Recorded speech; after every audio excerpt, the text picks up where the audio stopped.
तो आज जो हम वार्ता देखेंगे वो 84 वैष्णवों की वार्ता में से है। वार्ता नंबर है 74। वैष्णव का नाम है गोपाल दास। गोपाल दास जटाधारी, जो गौड़ ब्राह्मण हैं और प्रयाग में रहते हैं। तो ये गोपाल दास जी प्रयाग में रहते, वहाँ पे एक बार बहुत सारे जो सन्यासी थे, जो वैरागी थे, साधु बाबा थे, वो एक बार प्रयाग में आए थे और वहाँ आए थे और मकर स्नान प्रयाग में सब करने आए थे। तो गोपाल दास जी बहुत छोटे थे, 6 वर्ष के थे। उनके पिता के साथ प्रयाग में श्री यमुना जी में स्नान कर रहे थे, मकर स्नान। और उस समय गोपाल दास जी वहाँ स्नान कर रहे थे पिताजी के साथ और फिर बाहर आए। बाहर आके देखा तो वो अपने पिताजी से बिछड़ गए। अब वो ढूंढ रहे थे मेरे पिताजी कहाँ चले गए, पता नहीं क्या करूं। तो ऐसे वो बहुत दुखी हो गए। फिर एक वैरागी थे, एक सन्यासी थे, वो उनको अपने साथ ले गए गोपाल दास को कि अच्छा आप अपने पिताजी को ढूंढ रहे हैं तो मैं आपको साथ में नहीं जाता हूँ, मैं आपको उन तक पहुँचा दूंगा। तो वो जो साधु बाबा थे, वैरागी थे, वो उनको पिताजी के पास तो नहीं ले गए पर अपने साथ ले गए। बहुत दूर, वो तो दक्षिण में रहते थे, उनको अपने साथ ले गए। और फिर वो जो सन्यासी थे उन्होंने उनको बड़ा किया, उनका पालन पोषण किया, ध्यान रखा, बड़ा किया। मतलब उनको पिताजी से दूर ले गए और फिर वही उनका ध्यान रखते और वैसे गोपाल दास जी बड़े हुए। फिर बहुत 30 साल के हो गए गोपाल दास जी, 30 वर्ष के हुए। फिर एक बार सब जो सन्यासी की टीम थी, जो सब साधु बाबा थे, वो काशी गए, फिर मथुरा भी आए, ब्रज में आए। फिर गोपाल दास जी मथुरा आए। मथुरा में उस समय विश्राम घाट पर श्री महाप्रभु जी विराज रहे थे। श्री महाप्रभु जी के दर्शन हुए। जैसे ही श्री महाप्रभु जी के दर्शन किए गोपाल दास जी ने, आप संध्या वंदन कर रहे थे तो दर्शन करते ही रह गए। और गोपाल दास जी को विचार उन्होंने किया कि देखो इतने वर्ष बीत गए, मैं ऐसे ही ये संसार में भटक रहा हूँ और अब श्री महाप्रभु जी की शरण में मैं जाऊंगा, श्री आचार्याचरण की कृपा मेरे ऊपर होगी, तभी मैं भगवान की प्राप्ति कर पाऊंगा। ऐसे गोपाल दास जी के मन में विचार हुआ। फिर श्री महाप्रभु जी के पास आए, महाप्रभु जी को विनती की कि महाराज कृपा करके आप मुझे अपना सेवक बनाइए, मैं आपकी शरण में हूँ। मैं तो देखो बहुत वर्ष से बहुत ये संसार में भटक ही रहा था। तो गोपाल दास ने ये विनती की महाप्रभु जी को कि इतने वर्षों से अनेक दुस्संग में मैं पड़ा और बहुत पाप आचरण भी मैंने पूरे जीवन में किए, मैं तो महादुष्ट हूँ, पर आपकी कृपा से ये संसार समुद्र को मैं तैर पाऊंगा। ऐसे उन्होंने विनती की। मेरा तो सामर्थ्य नहीं है, मेरी शक्ति नहीं है कि मैं इस संसार के दुखों से छूट पाऊं, ये तो केवल हे श्री वल्लभ आप मुझे अपनी शरण में रखोगे तो मेरा उद्धार हो पाएगा। ऐसे उन्होंने श्री महाप्रभु जी को विनती की। श्री महाप्रभु जी ने आज्ञा की। उनके बाल बहुत बड़े थे गोपाल दास जी के, इसलिए उनका नाम ही हो गया था गोपाल दास जटाधारी। तो श्री महाप्रभु ने कहा कि सबसे पहले तो आप अपने जो बाल हैं वो कटा के आइए और नॉर्मल साइज के आप सब बाल रखिए, फिर हम आपको सेवक करेंगे। तो उनके सब जो बड़ी बड़ी जटाएं थी वो सब उन्होंने कटा दी और फिर महाप्रभु जी के सन्मुख आए। श्री महाप्रभु जी ने उनको अष्टाक्षर और ब्रह्म संबंध की दीक्षा दी और फिर उन्होंने विनती की श्री महाप्रभु जी से कि हे श्री वल्लभ अब मेरा क्या कर्तव्य है, मुझे अब क्या करना चाहिए। श्री महाप्रभु जी ने आज्ञा करी कि अब सेवा करो ठाकुर जी की। तो गोपाल दास ने पूछा सेवा कैसे करूं। तब श्री वल्लभ ने आज्ञा की कि आप मेरे साथ जतिपुरा चलो, जहाँ श्री गिरिराज जी विराजते हैं और गोवर्धन पर्वत पर श्री गोवर्धन नाथ जी, श्रीनाथ जी विराजते हैं, इसलिए आप मेरे साथ चलो। ऐसे उन्होंने ऐसे आप श्री वल्लभ ने आज्ञा की गोपाल दास जी को। तो श्री महाप्रभु जी गोपाल दास जी को अपने साथ ले गए श्रीमद् गोवर्धन, और श्री महाप्रभु ने आज्ञा की कि अब आप श्रीनाथ जी की सेवा करो। तो श्री वल्लभ ने उनको, श्रीनाथ जी का एक बगीचा था, श्री जी के बाग की सेवा, बगीचा की सेवा गोपाल दास जी को सौंपी, और क्या आज्ञा की कि आपको ये बगीचा का ध्यान रखना है, वही आपकी सेवा है। तो गोपाल दास जी बहुत प्रसन्न हुए कि देखो मुझे श्री महाप्रभु जी ने श्रीनाथ जी के बगीचा की सेवा सौंपी है, तो मेरे कितने भाग्य हैं। तो श्री जी के बाग में वो बहुत ध्यान रखते हैं कि सब जो पेड़ हैं, पौधे हैं, फल फूल, सबका खूब ध्यान रखते हैं। सब पेड़ में नियमित जल वो देते जिससे पेड़ खराब ना हो, फल फूल भी अच्छे रहें उसका ध्यान रखते, और कोई कुछ ले ना जाए बगीचे से उसका भी ध्यान रखते, कोई फूल तोड़ के नहीं जाए, कोई फल तोड़ के नहीं जाए, उसका भी ध्यान रखते कि ये तो श्री जी का बगीचा है और श्री जी की सेवा के लिए यहाँ सब वस्तुएं हैं। और बगीचे में कहीं भी कचरा नहीं रखते, कहीं भी गंदगी नहीं रखते, एकदम नीट एंड क्लीन, साफ सुथरा रखते। उनका ये भाव था कि श्रीनाथ जी ये बगीचा में पधारते हैं तो श्री जी यहाँ खेलने पधारते हैं, तो कहीं भी गंदगी होनी नहीं चाहिए। गंदा कचरा पड़ा होगा तो ठाकुर जी को कितनी तकलीफ होगी, प्रभु पधारेंगे, प्रभु को श्रम होगा, इसलिए एकदम साफ सफाई रखते, प्रभु के खेल क्रीड़ा का स्थान है ऐसा उत्तम भाव रखते। तो वो उनकी सेवा थी। अब वो सेवा तो बहुत भाव से करते, बहुत प्रेम से करते। एक बार क्या हुआ, एक वैष्णव का लड़का था, वो बगीचे में से, श्रीनाथ जी के बगीचे में से रोज फूल तोड़ के नहीं जाता, रोज उसमें से बहुत सारे फूल फल सब तोड़ के नहीं जाता। तो गोपाल दास जी मन में विचार करते हैं कि मैं तो रोज बगीचे का ध्यान रखता हूँ, इसमें से रोज ये फूल कम कैसे हो जाते हैं। उनको ये देख के लगता है कि फूल इसमें से कम हैं, पहले जितने थे उतने नहीं हैं ये पेड़ में। अब वो विचारते इसमें से कम हो कैसे रहे हैं, शायद कोई तोड़ के नहीं जाता होगा। अब उन्होंने विचार किया कि देखो अब मैं बगीचे में छुप के रहता हूँ, ध्यान देता हूँ कि कौन ये फूल तोड़ के नहीं जाता है। तो ये उन्होंने ध्यान देने का विचार किया। अब एक दिन बगीचे में एकदम छुप के बैठ गए वहाँ पे, और छुप के बैठ गए। अब वो वैष्णव का जो लड़का था वो आया और फूल तोड़ के भाग रहा था। तो गोपाल दास ने उसको पकड़ लिया, ये क्या भाग रहा है, रुक, कहाँ पे भाग रहा है, रुक। तो उन्होंने उसको पकड़ा लड़के को, पर लड़का जो है उनको छुड़ा के और तेज आगे दौड़ के भाग गया। गोपाल दास जी को बहुत गुस्सा आया, करे ऐसे कैसे बगीचे में से फूल तोड़ के ले जा रहा है, ऐसे कैसे चोरी कर रहा है। तो बहुत गुस्सा आया। तो जहां वो लड़का भागा उसके पीछे गोपाल दास जी दौड़े, गोपाल दास जी उसके पीछे भागे। अब भागते भागते अपने आप को बचाने के लिए लड़का श्रीनाथ जी के मंदिर में चला गया, श्रीनाथ जी के मंदिर में चला गया। और उस समय मंदिर में शाम के भोग संध्या के दर्शन खुले थे, संध्या आरती के दर्शन खुले थे। अब वो लड़के ने सोचा कि ये गोपाल दास मुझे मारने के लिए मेरे पीछे आ रहे हैं, मुझे पकड़ने के लिए, तो मैं अब कहाँ छुपूं, सबसे बेस्ट जगह कौन सी है छुपने की। तो वो लड़के ने सोचा कि देखो श्रीनाथ जी के मंदिर में भी दर्शन खुले हैं, तो जहाँ सब भीड़ है उनके बीच में ही जाके मैं छुप जाता हूँ। तो जहाँ सब वैष्णव भक्तजन दर्शन कर रहे थे श्रीनाथ जी के, भीड़ थी, वो सब दर्शनार्थियों के बीच में ही जाके वो लड़का छुप गया। अब गोपाल दास जी दौड़ते दौड़ते आए और फिर उन्होंने देखा कि हाँ वो सब भीड़ के बीच में वो लड़का छुपा हुआ है। तो गोपाल दास जी आए दौड़ते हुए, और इतना उनको गुस्सा आ रहा था, इतना क्रोध था, वो लड़के के ऊपर इतने क्रोधित थे कि उसी समय वो लड़के को पकड़ के जोर से मारा, जोर से पीटा।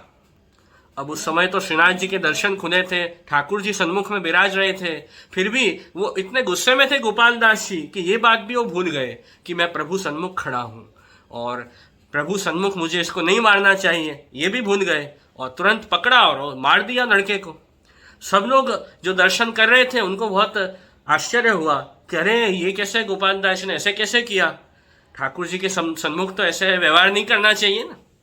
हम प्रभु सन्मुख होते हैं तब तो ठाकुर जी के सामने खड़े रहते हैं, और कोई भी ऐसी गलत क्रिया हम करते नहीं है प्रभु सन्मुख। अपने शरीर से किसी को मारना, या अपने मुंह से किसी के बारे में कुछ गलत बात कहनी, या अपने मन में कुछ खराब सोचना, वैसे तो कभी हमें ये सब नहीं करना चाहिए, कभी भी नहीं करना चाहिए। पर ठाकुर जी के सामने खड़े हो उस समय तो कम से कम ऐसा मत करो। तो ऐसे सब लोग सोच रहे थे, पर गोपाल दास जी इतने क्रोध में थे, इतने गुस्से में थे कि ये बात उनको याद ही नहीं रही, और ठाकुर जी के सामने लड़के को पीट दिया। फिर तो सब लोगों ने छुड़ा लिया गोपाल दास जी को और वो लड़के को। फिर लड़का अपना घर चला गया। पर ये बात श्रीनाथ जी को भी पसंद नहीं आई कि देखो उसने गलती की थी, बराबर है, फूल चुराता था, पर उसका मतलब ये नहीं कि ठाकुर जी की मर्यादा भी हम भूल जाएं, प्रभु की मर्यादा भी भूल जाए, और ऐसे जैसे हम मन चाहे ऐसे व्यवहार करें प्रभु सन्मुख, तो ये भी अच्छी बात नहीं। तो क्रोध जो है, गुस्सा जो है, वो इतना खराब है। गुस्से में हमें सुध बुध रहती नहीं है। जब गुस्सा आता है तब कोई कुछ विवेक रहता नहीं है। बड़े छोटे का भी विवेक नहीं रहता है, ठाकुर जी का भी विवेक, प्रभु को भी हम भूल जाते हैं। गुस्सा इतना खराब है कि उस गुस्से में फिर हमें जो काम नहीं करने चाहिए वो भी हम कर देते हैं। तो इसलिए हमें अपने आप को कंट्रोल में रखना चाहिए। ऐसे जो खराब दोष हैं, क्रोध जो हमारे अंदर भरा रहता है, वो यदि आ भी जाए तो भी उसको, क्रोध का जो भाव है, हमें कैसे उसको रोकना, उसके ऊपर ध्यान देना चाहिए, कैसे उसको कंट्रोल करना, वो बहुत आवश्यक है। यदि हम अपने आप को कंट्रोल नहीं करेंगे तो फिर बहुत दुर्व्यवहार, बहुत गलत काम हमसे हो जाएंगे, और फिर उसका अपराध भी हमें ही लगेगा, पाप भी हमें ही लगेगा। तो इसलिए ऐसे नहीं करना चाहिए। क्रोध तो कभी लाना ही नहीं है। तो क्रोध में ठाकुर जी का भी विस्मरण हो जाता है, प्रभु को भी हम भूल जाते हैं। तो इतना खराब है क्रोध। तो ये बात हमें ये प्रसंग से सीखने मिली।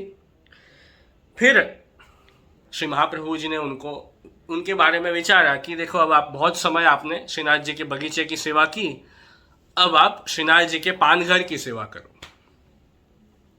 तो श्रीनाथ जी के यहाँ जो पान है, बीड़ी की सेवा करो, पान जो है उनकी सेवा करो। ऐसे महाप्रभु जी ने उनको पान घर की सेवा सौंपी। अब रात का समय था। श्री महाप्रभु जी ने एक बार विचार किया कि मैं देखना चाहता हूं कि रात्रि के समय जो सब सेवक हैं, वैष्णव हैं, वो क्या करते हैं, वो मुझे देखना है।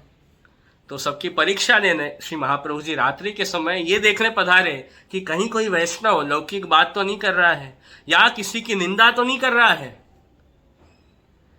किसी के बारे में कुछ खराब तो कोई नहीं बोल रहा है, कोई लौकिक बात नहीं कर रहा है, क्या कर रहे हैं। तो ये आप देखने श्री महाप्रभु जी पधारे। जहाँ सब वैष्णव निवास कर रहे थे उस स्थान पे पधारे। तो वहाँ श्री महाप्रभु जी ने देखा कि कोई वैष्णव तो रास पंचाध्यायी का पाठ कर रहे हैं, भागवत जी का पाठ कर रहे हैं, कोई वैष्णव कीर्तन गा रहे हैं, कोई वैष्णव भगवत वार्ता कर रहे हैं, कोई वैष्णव ठाकुर जी के अष्टाक्षर की माला फिरा रहे हैं। ऐसे हर वैष्णव कोई ना कोई सेवा कर रहे हैं, ठाकुर जी की कथा सुन रहे हैं, प्रभु का नाम ले रहे हैं। और गोपाल दास जी को भी देखा श्री महाप्रभु जी ने कि गोपाल दास जी क्या कर रहे हैं। तो आप श्री महाप्रभु जी देख के बहुत प्रसन्न हुए कि उस समय गोपाल दास जी श्रीनाथ जी के पान घर की सेवा में थे, और गर्मी का समय था। तो गर्मी में क्या होता है कि पान का विशेष ध्यान रखना पड़ता है कि कहीं पान खराब ना हो जाए। पुराने ज़माने में पहले तो फ्रिज भी नहीं थे कि हम फ्रिज में रख दें और वो वस्तु अच्छी रहे। तो उस समय क्या होता कि जल में रखे जाते पान, पानी में रखे जाते, और उसको पान को पंखे करने पड़ते, पान के ऊपर पंखा करना पड़ता है जिससे वो पान अच्छे रहें, खराब ना हो। तो इतना ध्यान रखते पहले। तो गोपाल दास जी को देखा श्री महाप्रभु जी ने, तो गोपाल दास जी के हाथ तो चल रहे थे पान को पंखे करने के लिए, पर उनकी आंखें बंद थी, उनको निद्रा आ रही थी। निद्रा में थे पर उनकी सेवा नहीं छूटी थी, सेवा चालू थी। ऐसे उनको व्यसन था कि अष्टप्रहर 24 घंटे वो ठाकुर जी की सेवा में रहते। ऐसे ही गोपाल दास जी भगवदीय हैं, जो ऐसा उनको सेवा का व्यसन था कि इतना ध्यान रख रहे हैं पान का कि पान कहीं खराब ना हो जाए, पान को पंखा कर रहे हैं, पूरी रात उनके हाथ चालू ही हैं। ऐसा हो सकता है आंख बंद हो हमारी और हाथ चालू हो? हमारे साथ तो ऐसा होता नहीं। हम तो एक बार सो गए तो फिर पता ही नहीं चलता है कि क्या है, हम अलग ही दुनिया में होते हैं। पर गोपाल दास जी को तो ये मन में भाव है कि मुझे सेवा करनी है ठाकुर जी की।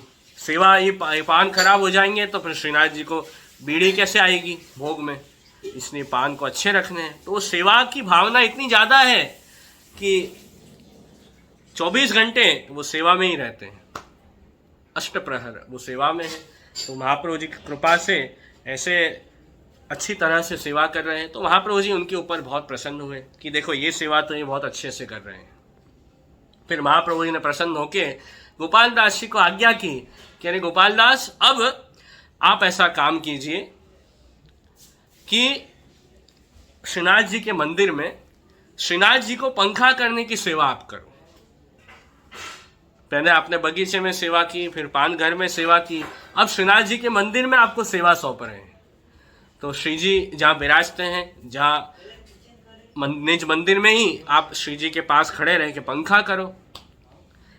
तो ये सेवा सौंपी, और ये सेवा भी बहुत भाव से गोपाल दास जी करते हैं। पूरे दिन पंखा करते ठाकुर जी को खड़े रह के अपने हाथ से। पहले ये सीलिंग फैन भी नहीं थे, एसी भी नहीं थे, इसलिए हाथ से ही पंखा करते।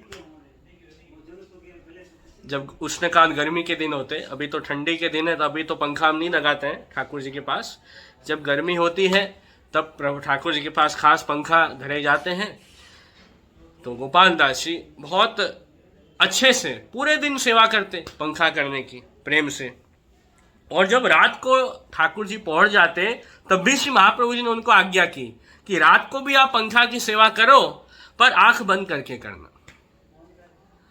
जब अनवसर हो जाए ठाकुर जी के, जब ठाकुर जी पहुंच जाए तब आंख बंद करके पंखा की सेवा करना।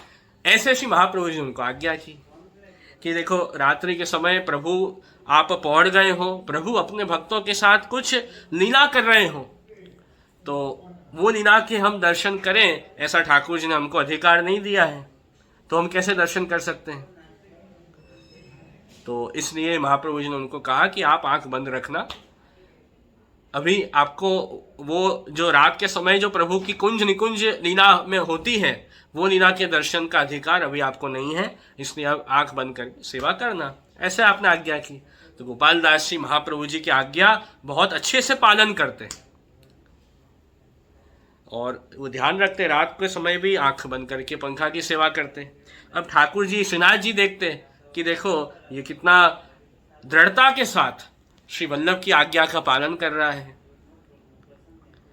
और जैसे महाप्रभु ने आज्ञा की वैसे ही सेवा कर रहा है। तो कभी श्रीनाथ जी को उनकी परीक्षा लेने का मन करता कि देखो मैं थोड़ी इसकी परीक्षा लेता हूँ, ये क्या करेगा। तो श्रीनाथ जी कहते हैं कि अरे गोपाल दास, आँख खोल कर, मेरे दर्शन कर, मेरी लीला के दर्शन कर, आँख खोल दे। तो गोपाल दास जी कहते हैं कि नहीं ठाकुर जी, मुझे तो श्री महाप्रभु जी ने अभी आज्ञा नहीं दी है कि मैं आँख खोलूँ, इसलिए मैं तो अभी बंद ही रखूँगा। तो श्रीनाथ जी खुश होते हैं कि देखो मैं तो इसकी परीक्षा दे रहा था और देखना चाहता था कि ये महाप्रभु जी की आज्ञा पालन करता है या नहीं। तो ठाकुर जी खुश हो गए, प्रभु ने वही देखा कि नहीं, इसकी महाप्रभु जी की आज्ञा पालन करने में ही पूरी निष्ठा है, दृढ़ निष्ठा के साथ ये आज्ञा पालन कर रहे हैं। तो खुश हुए श्रीनाथ जी, और कभी कभी तो ठाकुर जी अपना प्रसाद भी उनके मुंह में धर देते, ऐसे भी करते। वो आंख बंद करके पंखा की सेवा कर रहे हैं और ठाकुर जी को विचार आता कि देखो इसने कुछ खाया नहीं है, बहुत समय से भूखा है, तो अपने महाप्रसाद उनके मुंह में धर देते, उनको खिला देते सामने से। ठाकुर जी ऐसे भी करते। और जैसे हम तो पूरे दिन खड़े हो तो हमको तो अनेक बाधाएं आती हैं, कभी बाथरूम जाना पड़े, कभी टॉयलेट जाना पड़े, कभी कुछ बीमारी आ जाती है, होता है ना ऐसा सब। तो हम तो 24 आवर्स तो सेवा में रह नहीं सकते। ये सब तकलीफें आती है शरीर में, देह धर्म जो है वो बाधक होते हैं। पर ये गोपाल दास जी ऐसे वैष्णव हैं जिनको देह धर्म भी बाधक नहीं होते। ये सब जो परेशानी हमको होती है शरीर की, वो इनको नहीं हो रही, क्योंकि इनको महाप्रभु जी की कृपा से अलौकिक सामर्थ्य प्राप्त है, अलौकिक शरीर प्राप्त है, जिससे ये सब देह धर्म भी उनको बाधक नहीं होते। ऐसे ये सेवा में तत्पर है। तो श्री स्वामी जी पधारते, ठाकुर जी के साथ सब बातचीत करते, वो सब होते, वो सब ये सुनते, आंख बंद करके पंखा करते, ऐसे सेवा करते। तो ये पहले प्रसंग में वार्ता आती है। फिर आगे दूसरा प्रसंग आता है इनकी वार्ता में कि एक बार श्रीनाथ जी के मन में ये विचार आया कि देखो, ये वही गोपाल दास है जिसने मेरे आगे वो जो लड़का था उसको मारा था। खुले दर्शन में वो जो वैष्णव का लड़का था उसको पीटा था मेरे ही आगे, ये वही गोपाल दास है। तो ये अपराध तो गोपाल दास से हुआ है, अब इसको दंड देना आवश्यक है, दंड देके मुझे इसको शुद्ध करना है, ऐसे प्रभु ने सोचा। क्योंकि कोई अपराध हमसे हो जाते हैं, कोई दोष हो जाते हैं, तो ठाकुर जी क्या करते हैं, हमें दंड देते हैं। क्यों दंड देते हैं? कि जिससे हमारा जो अपराध है, जो दोष है, वो निवृत्त हो जाए, हम शुद्ध हो जाएं। इस कारण ठाकुर जी दंड भी देते हैं। दंड देने में कोई हमारा अहित हो, हमारा बुरा हो, ऐसा ठाकुर जी नहीं चाहते, पर हम शुद्ध हो जाएं, जिससे आगे कोई प्रतिबंध ना हो भगवत प्राप्ति में। तो उसमें भी दंड देने में भी ठाकुर जी जो है हमारा भलाई विचारते हैं, उसमें भी प्रभु की कृपा ही है। तो अचानक गोपाल दास जी के मन में ऐसा विचार आया कि देखो, अब सेवा तो मैं कर रहा हूँ श्रीनाथ जी की, अब थोड़े समय यहाँ से कहीं दूर चला जाता हूँ, पृथ्वी परिक्रमा करके आता हूँ, जो बड़े तीर्थ हैं जो वहाँ पे जाके आता हूँ, मैं पृथ्वी परिक्रमा करके आता हूँ। ऐसा विचार आया उनको। तो महाप्रभु जी से आज्ञा दी कि महाराज मैं पृथ्वी परिक्रमा करने जा रहा हूँ, आप आज्ञा दीजिए। श्री महाप्रभु ने कहा भले, जैसे आपकी इच्छा, आप जाके आओ। तो सब वैष्णवों को वापस मन में बड़ा आश्चर्य हुआ कि ये गोपाल दास जी तो श्रीनाथ जी के इतने अंतरंग सेवक हैं, इतनी सेवा में रहते हैं पूरे दिन, तो अचानक इनको ये सेवा छोड़ के ये पृथ्वी परिक्रमा करने का मन कैसे हुआ? सब जगह घूमने की ऐसी इच्छा कैसे हुई गोपाल दास को? प्रभु जो विराज रहे साक्षात, उनकी सेवा कर रहे हैं श्रीनाथ जी की, फिर अचानक ये पृथ्वी परिक्रमा और ये तीर्थ में जाने की बात क्यों कर रहे हैं गोपाल दास? कुछ पता नहीं चला वैष्णवों को कि अचानक ये सेवा छोड़ के क्यों चले गए। तो श्री महाप्रभु जी ने समझाया कि देखो, ये गोपाल दास जी से अपराध हुआ था ना, वैष्णव के लड़के को मारा था ठाकुर जी के सन्मुख, इसलिए इस कारण से अभी ये सेवा से दूर हुए हैं। इस कारण से श्रीनाथ जी ने इनको अभी सेवा से थोड़ा दूर किया है, पर ये ज्यादा दूर जा नहीं पाएंगे, थोड़े दूर जाएंगे, उसी में इनकी देह छूट जाएगी और लीला में प्राप्त हो जाएंगी। तो इनको परलोक में कोई बाधक नहीं है, परलोक में कोई हानि नहीं है, ऐसे श्री महाप्रभु जी ने आज्ञा दी। तो जैसे श्री महाप्रभु जी ने कहा वैसा ही हुआ। थोड़ी दूर गए गोपाल दास, थोड़ी दूर जाते ही उनको अत्यंत विरह हुआ, गोपाल दास जी को बहुत दुख हुआ और पश्चाताप हुआ कि देखो, मैं श्रीनाथ जी की इतनी सेवा कर रहा था और ये सेवा छोड़ के श्रीनाथ जी का जो स्वरूपानंद है, ठाकुर जी के स्वरूप में रहा हुआ जो आनंद है, वो मुझे मिल रहा था, और वो आनंद छोड़ के मैं ये दूर आ गया हूँ। तो ये तो कितना गलत मैंने कार्य किया, ये तो मैंने बिल्कुल भी अच्छा नहीं किया है। तो ऐसे उनको बहुत दुख हुआ, बहुत पश्चाताप हुआ, और थोड़े ही गए अपने आप को कहने लगे कि मुझे तो धिक्कार है, मेरी बुद्धि ऐसे कैसे हो गई कि मैं ठाकुर जी को छोड़ के, ये सुख को छोड़ के मैं प्रभु से दूर हो गया। तो ऐसे उन्होंने विचार किया, और फिर थोड़े ही समय में उनको मूर्छा आ गई, गिर पड़े, और उसी दुख में, उसी विरह में उनके प्राण छूट गए और श्रीनाथ जी के स्वरूप का ध्यान करते करते उन्होंने अपनी देह छोड़ दी और ठाकुर जी की लीला में प्राप्त हो गए। तो इस प्रकार वार्ता आती है। तो इस प्रकार विरह जो उनको हुआ ठाकुर जी का, गोपाल दास जी को जो अत्यंत दुख हुआ, उसी विरह में क्या हुआ कि उनसे जो भी अपराध हुआ था वो सब निवृत्त हो गए। विरह की जो अग्नि है, तापाग्नि है, उससे हमसे कोई दोष भी हो गए हो, अपराध हो गए हो, वो भी ठाकुर जी दूर करवा देते। तो इस प्रकार यहाँ पे बताया है वार्ता में। तो विप्रयोग विरह में वो सब उनके दोष दूर हो गए, वह शुद्ध हो गए। शुद्ध होके फिर उन्होंने ये देह छोड़ के प्रभु की लीला में प्रवेश किया। तो ऐसे गोपाल दास हैं, गोपाल दास जी हैं। तो इनकी वार्ता से हमें तो यही समझना है कि गोपाल दास ने हमें ही शिक्षा दी है, हमें ही सिखाया है कि इस प्रकार क्रोध जो है हमारे अंदर कभी नहीं आना चाहिए, और ठाकुर जी के सन्मुख हमें कैसा व्यवहार करना चाहिए वो भी हमें ये वार्ता से सीखना चाहिए। ठाकुर जी के सामने जब हम हो, जब ठाकुर जी के दर्शन कर रहे हो, जब ठाकुर जी की सेवा कर रहे हो, उस समय हमें प्रभु से अतिरिक्त अन्य विचार अपने मन में आने ही नहीं चाहिए। इस बात की सावधानी रखनी। लौकिक बात हम कर रहे हैं, लौकिक सब बातों के बारे में सोच रहे हैं, वो सब लौकिक बात कह रहे हैं, वैसा नहीं होना चाहिए। जितने समय सेवा में है उतने समय ठाकुर जी से संबंधी बात ही हमें करनी है, दूसरी कोई बात ही नहीं करनी है। और मन पूरी तरह से ठाकुर जी में रखना है, कीर्तन गाने हैं और इस प्रकार सेवा में जुड़ना है। और ये सब जो खराब भाव है हमारे अंदर, काम, क्रोध, लोभ, मोह, मद, मात्सर्य, ये सब वैसे तो कभी नहीं होने चाहिए हमारे अंदर। 24 घंटे ही हमें इससे दूर रहना है। पर अभी की स्टेज में, अभी जो हम स्टेज में हैं, उसमें हमें इतना ध्यान रखना है कि जब हम सेवा में हो, जब ठाकुर जी का नाम लेते हो, उस समय तो कम से कम ये दोषों से दूर रहें।